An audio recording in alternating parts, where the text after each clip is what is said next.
Hi friends, నేను ఈరోజు సద్ద వడలు చేశాను. అది ఎలా చేశానో మీరు కూడా చూసేయండి. నేను ముందుగా సద్దల్ని ఒకసారి కడిగేసి నైట్ అంతా సోక్ చేశాను. పక్క రోజు మార్నింగు మరోసారి వాష్ చేసుకొని ఇలా స్ట్రైనర్లో వేసుకొని వాటర్ అంతా పోయేంత వరకు వెయిట్ చేశాను. నేను 1/2 kg సద్దలను తీసుకున్నాను. ఇప్పుడు వాటర్ అంతా పోయాక ఇలా సద్దల్ని ఒక కాటన్ క్లాత్ పైన పల్చగా స్ప్రెడ్ చేసుకొని చెమ్మంతా ఆరిపోయేంత వరకు వెయిట్ చేయాలి. వన్స్ చెమ్మ పోయాక ఒక మిక్సీ జార్ తీసుకొని సద్దలు వేసుకొని కొంచెం బరకగా ఉండేటట్టు మనం మిక్సీ పట్టుకొని పక్కన ఉంచుకోవాలి. ఇప్పుడు నేను 1/2 kg సద్దలకి 1/2 kg బెల్లం తీసుకొని కొంచెం వాటర్ యాడ్ చేసుకొని ఒక పొంగు వచ్చింది కదా, ఇలాగ బబుల్స్ వచ్చేంత వరకు కుక్ చేసుకొని స్టవ్ ఆఫ్ చేసుకోవాలి.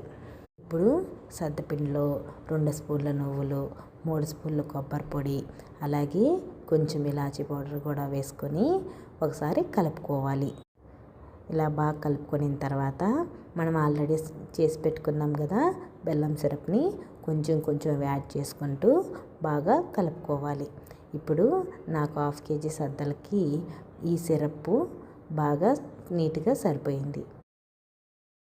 ఒకవేళ మీకు పిండి లూజ్ అయితే కొంచెం బియ్యం పిండి వేసుకొని అడ్జస్ట్ చేసుకోండి. ఇలాగ చూసారు కదా, ఈ పిండిని ఇలా ఒత్తుకుంటే వడల్లాగా రావాలన్నమాట. ఇలా కలుపుకొని పక్కన ఉంచుకోండి. ఇప్పుడు స్టవ్ ఆన్ చేసి ఒక ప్యాన్ తీసుకొని హీట్ అయ్యాక డీప్ ఫ్రైకి సరిపోయినంత ఆయిల్ పోసుకొని ఆయిల్ బాగా మరిగేటప్పుడు మనం చేసి పెట్టుకున్నాం కదా పిండిని ఇలా వడల్లాగా ఒత్తుకొని మనం ఈ ఆయిల్లో వేసేయాలి. ఇప్పుడు నేనైతే ఇలా క్లాత్తో తీసుకున్నాను. మీరు కావాలంటే చేతితో చేసుకోవచ్చు, లేకపోతే పేపర్ తీసుకోవచ్చు. ఎలాగన్నా ఇలా వడల్లాగా ఒత్తుకొని ఇలాగా ఆయిల్లో వేసుకొని 2 సైడ్ బాగా కాలేంత వరకు ఉంచుకొని మనం తీసేసుకోవాలి. ఇలాగా అంతే అండి. రిమైనింగ్ పిండి కూడా ఇలాగే వడల్లాగా చేసుకోవాలి. అంతే, ఎంతో టేస్టీగా ఉండే సద్దవడలు అయితే రెడీ అయిపోతాయి.